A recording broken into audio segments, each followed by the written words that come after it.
کبھی کوئی بات ہو جائے، کوئی حادثہ ہو جائے، کوئی ناگوار چیز سامنے آ جائے، کسی طرف سے کوئی تکلیف پہنچ جائے،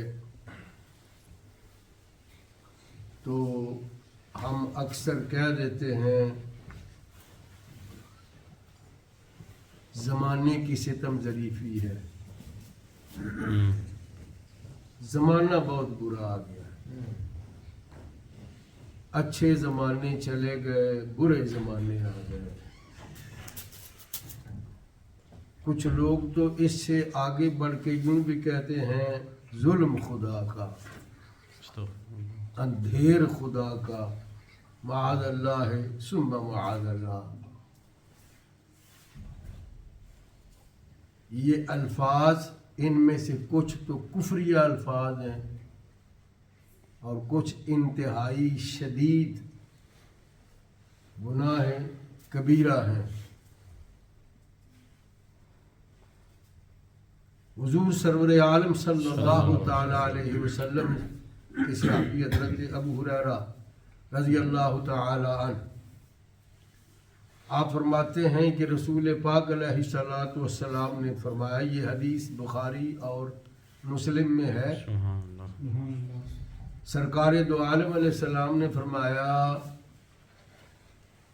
یسب بنو آدم الدہر وانا الدہر، اللہ اکبر، بید اللیل والنہار۔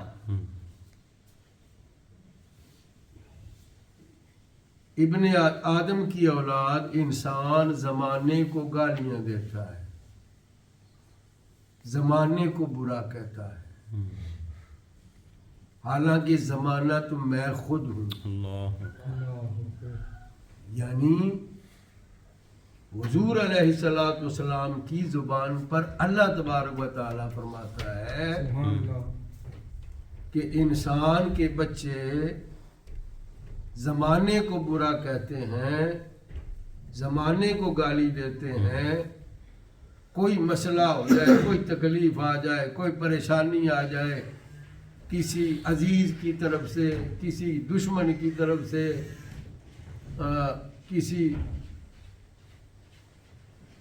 پڑوسی کی طرف سے، ہم کہتے ہیں کتنا برا زمانہ ہے یار، میں نے اس کے ساتھ نیکی کی تھی، زمانے کی برائی دیکھیں وہ میرے ساتھ برائی کر رہا ہے، احسان کا بدلہ شرارت سے، برائی سے دیتا ہے، اس طرح کی باتیں کرتے ہیں۔ تو حضور علیہ الصلوۃ والسلام فرماتے ہیں، اللہ فرماتا ہے کہ آدم کی اولاد زمانے کو برا کہتی ہے، حالانکہ زمانہ میں خود ہوں۔ اللہ اکبر، مطلب یہ ہے کہ زمانے میں جو کچھ ہوتا ہے وہ میں کرتا ہوں۔ بید اللیل والنہار، میرے ہی ہاتھ میں دن ہے اور میرے ہی ہاتھ میں رات ہے، سب کچھ میرے قبضے میں ہے، اور جب میرے حکم کے بغیر کوئی پتہ نہیں ہلتا،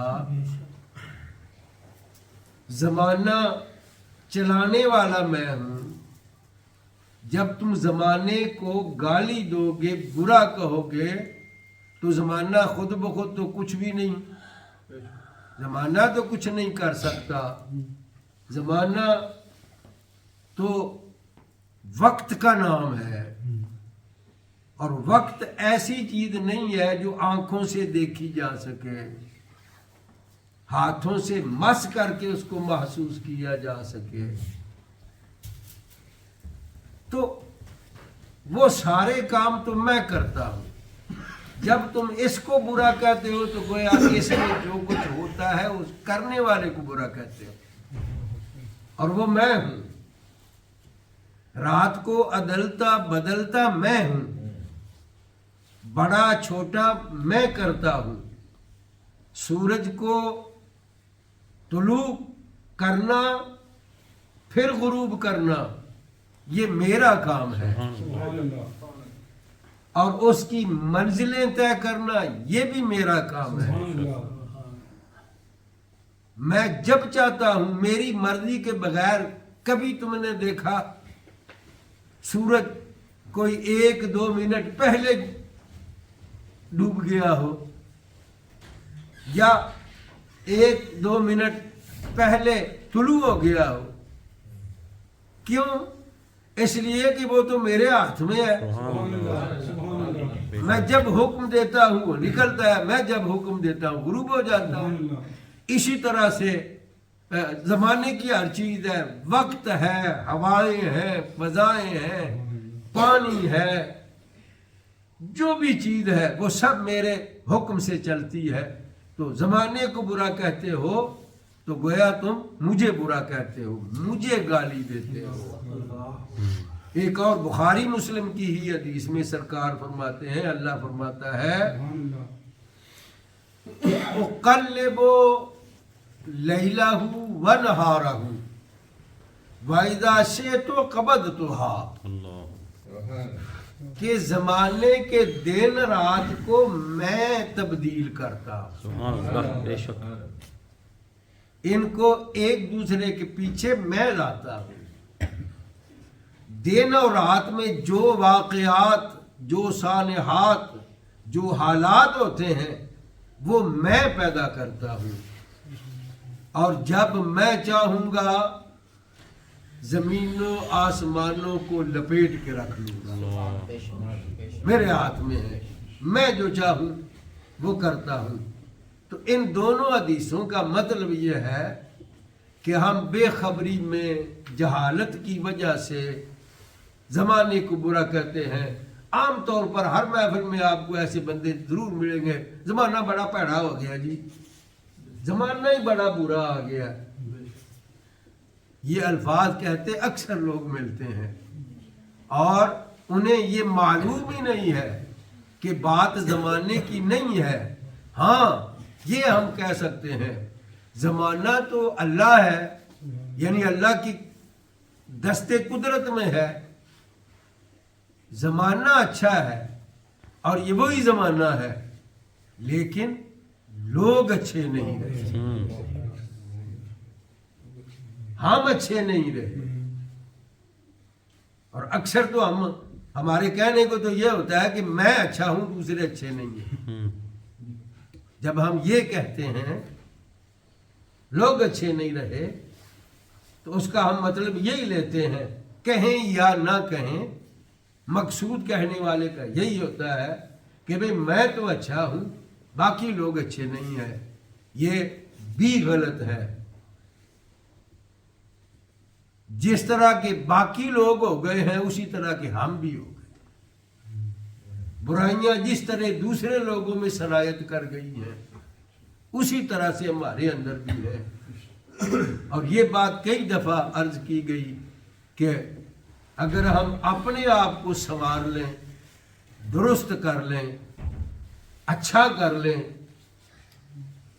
کسی کو دکھ نہ دیں، کسی کو پریشان نہ کریں، کسی کے دل کو نہ دکھائیں، کسی کے لیے تکلیف کا باعث نہ بنے، کسی کے دل کو توڑنے کا سبب نہ بنے، تو پھر ہمارے ساتھ بھی لوگ شاید اچھا ہی سلوک کریں. اکثر و بیشتر تو ہمارے ساتھ وہ ہوتا ہے جو ہم دوسروں کے ساتھ کریں. اور کبھی کبھی ایسا بھی ہوتا ہے کہ ہم نہیں کرتے مگر لوگ کرتے ہیں. جب ایسی صورت ہوتی ہے نا کہ بندہ خود کسی کو نہ پریشان کرتا ہے، نہ دکھ دیتا ہے، نہ پریشانی دیتا ہے، نہ تکلیف دیتا ہے، نہ کسی طرح سے کوئی مسئلہ اس کے لیے کھڑا کرتا ہے، پھر بھی لوگ اس کے لیے مسائل کھڑا کرتے ہیں، تو یہ آزمائش کا وقت. اس وقت میں اللہ اس بندے کے لیے نیکیوں کے پہاڑ کھڑے کرتا ہے. سبحان اللہ. کل میں حدیث شریف پڑھ رہا تھا، حضور نے فرمایا، ایک صحابی نے عرض کیا یا رسول اللہ ای الناس افضل، سارے لوگوں میں سب سے افضل بندہ کون ہے؟ تو حضور علیہ الصلوۃ والسلام نے فرمایا من جاہد فی سبیل اللہ، سب سے افضل بندہ، یہ نسائی شریف میں ہے، سب سے افضل بندہ وہ ہے جو اللہ کی راہ میں جہاد کرے. سبحان اللہ. اچھا وہ صحابی جو تھے انہوں نے اگلا سوال کر دیا، سبحان اللہ. ثم ایون یا رسول اللہ صلی اللہ علیہ وسلم، یا رسول اللہ پھر اس کے بعد کون افضل ہے؟ سبحان اللہ. یعنی سب سے افضل تو وہ ہے، اور اس کے بعد افضلیت کا درجہ کس کو حاصل ہے؟ تو نبی کریم علیہ الصلوۃ والسلام نے فرمایا وہ بندہ جو انسانی آبادیوں کو چھوڑ کے پہاڑ کی کسی گھاٹی میں جا کے بیٹھ جائے اور لوگوں کو اپنی شرارتوں سے محفوظ کر دے. سبحان اللہ. سبحان اللہ. سبحان اللہ. مجاہد فی سبیل اللہ کے بعد اس کا درجہ ہے سبحان اللہ. جو اپنی برائیوں سے یا اپنی بری حرکتوں سے دوسرے لوگوں کو بچا لے کہ مجھ سے کوئی ایسا کام نہ ہو جو دوسروں کے لیے پریشانی کا باعث سبحان اللہ. دوسروں کو تکلیف دے، دوسروں کا دل کھولے، دوسروں کے لیے مسائل کھڑے کرے. تو جس نے لوگوں کو اپنی برائیوں سے اپنی شرارتوں سے بچایا وہ گویا مجاہد کے بعد دوسرے نمبر پر افضل ہے. حضور علیہ الصلوۃ والسلام نے قرار دیا. تو اس کا دوسرا معنی یہ بھی علماء نے یہ بھی فرمایا کہ وہ اس نیت سے انسانی آبادیوں سے دور چلا گیا، اللہ اللہ کرتا ہے، اللہ کی عبادت کرتا ہے، انسانوں سے نہیں ملتا، اس نیت سے کہ یہ لوگ تو اچھے ہیں میں اچھا نہیں ہوں، یہ لوگ اچھے ہیں میں اچھا نہیں ہوں، میرا ان کے اندر رہنا ان کے لیے تکلیف کا باعث ہے، ان کے لیے پریشانیاں کھڑی کرتا ہے، ان کو مسائل کا سامنا میری وجہ سے کرنا پڑتا ہے، لہذا میں الگ تھلگ ہو جاتا ہوں. تو وہ بندہ اس درجے کا، اس افضلیت کا ہے. اور اگر وہ یہ سمجھے کہ میں ان لوگوں میں رہوں، میں جیسا بھی ہوں، لوگوں میں رہ کے لوگوں کی تکلیفوں کو میں برداشت کروں، سبحان اللہ. جو پریشانیاں لوگ مجھے دیتے ہیں، جو تکلیفیں دیتے ہیں، جو میرے لیے مسئلے کھڑے کرتے ہیں، جو میرے رستے کے روڑے بنتے ہیں، میں ان میں رہوں اور ان ساری چیزوں کو برداشت کروں، یہ بندہ اس سے بھی افضل ہے.